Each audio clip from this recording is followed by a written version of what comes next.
Zotri Hamza, cilat janë shtyllat kryesore të programit tuaj që po garani përzgjedhjet të Institutit tuaj? Shtyllat kryesore janë zhvillimi i qëndrueshëm ekonomik dhe misioni i qytetarëve të Republikës Kosovës.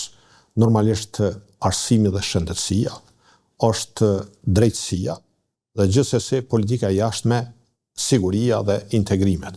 Ka edhe prioritete tjera të cilat janë të listuar në programin e Partisë Demokratike të Kosovës, që është një program ku unë nuk lejoj se jam vetë pjesë e përpilimit edhe e përgatitjes programit, i kam gjithmonë një 3 pyetje para se me vendos në program.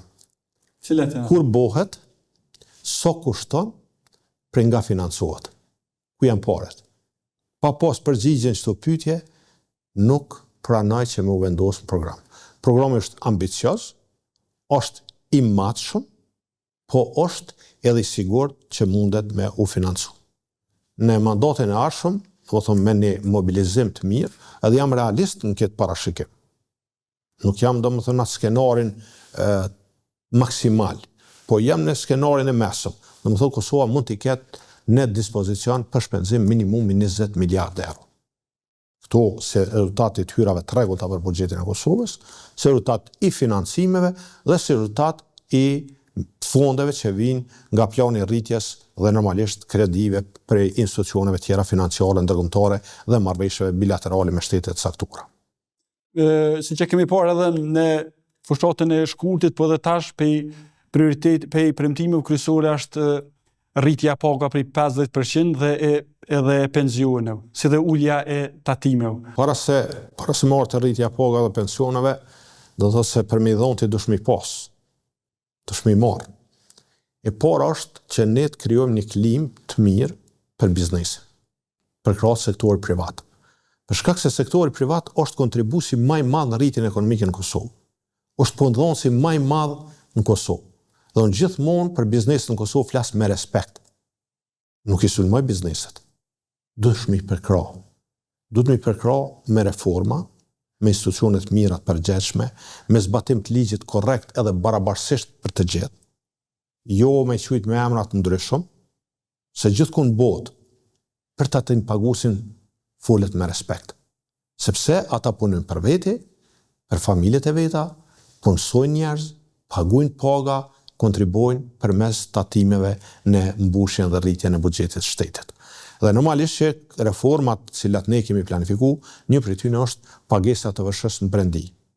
Jo të paguhet TVSH-ja me rastin e importimit të mallit, produkteve, të pajisjeve, çka do qoftë.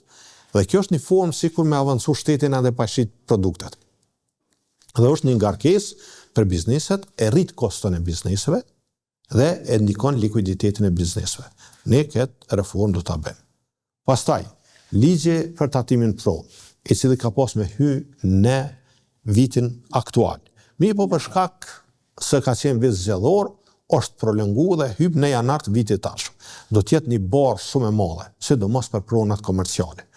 Dhe përveç çmimit të energjisë dhe detyrimit të bizneseve që dalin në tregun e lirë për furnizim energji elektrike, që askush nuk është kundër tregut lirë.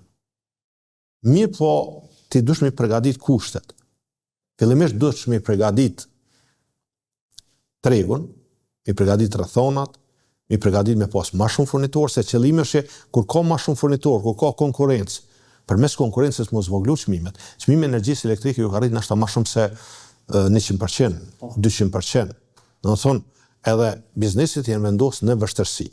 Tatimin pron ka me qenë hapi i radhës, i cili ka me qenë një barë e madhe për biznesin, sidomos për pronat komerciale. Dhe ne do ta anullojmë këtë rritje të tatimit pron për pronat komerciale.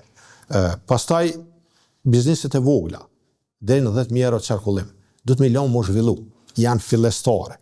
Ato do të jenë të liruara prej pagesës së tatimit. Deri në 30.000 euro, ato do të paguajnë tatim mbi bazën e tatimit në fitimin real.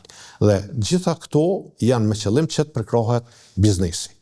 Përveç biznesit, dhe më thonë ambientit për biznes, edhe lehtësimit të kushteve për të bërit biznes, kemi parapo mosa për mbrojtjen dhe përkrahen e të punësurve në sektorin privat dhe publik.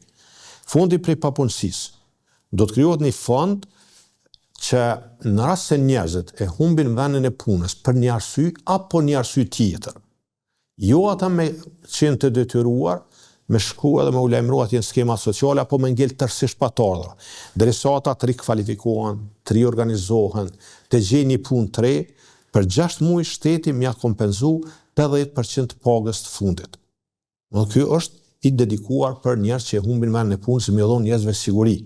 Shteti. Dhe tjetra, krijimi i gjykatës të punës, që mi trajtu lanë që kanë të bëjnë me kontratat për marrëdhënie pune. Dhe jo një punësuar, nëse humb vendin e punës, ndoshta edhe pa drejt, i shputet kontrata, ai me prit 5 vjet, 6 vjet derisa ta realizon të drejtën e vet, po në një afat shkurt, me u trajtu këto raste dhe me pas epilog në gjykata. Dhe kur përmes lehtësimit e krijimit kushteve për zhvillim të qëndrueshëm ekonomik, rritet buxheti i shtetit, rriten të hyrat, sepse unë shikoj edhe kum provu edhe në të kaluarën. Buxheti rritet përmes rritjes ekonomike, përmes zhvillimit ekonomik. Sepse ka pas në kaluarën raste kur janë zvoglu taksat, a buxheti është rrit. E do ta shpjegoj pak edhe një situatë goxha interesante ma vonë. Dhe pastaj vim te pjesa e rritjes pagave. Çmimet janë rrit shumë. 40-50%. I energjisë elektrike mbi 100%. Dhe rritja e çmimeve, sidomos e shportës, të konsum të artikujve bazik, esencial, do thotë e ka përkesu standardin e jetesës së shtetërorëve. Dhe njerëzit pagat kanë ngel parafërsisht njëjtë. Inflacioni ka ecë, rritja e çmimeve ka ecë. Edhe vitit fundit, vitin aktual, është një rritje e çmimeve. Dhe përkesimi i standardit të jetesës kërkon mosa edhe veprime prej shtetit.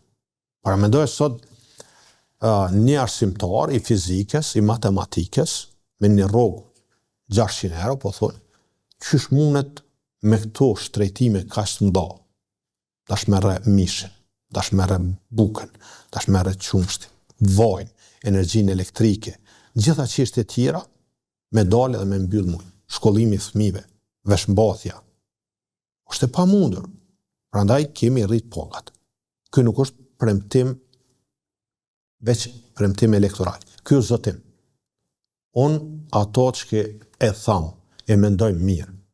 Po kur e tham, qëndrojmë mbrapa fjalës.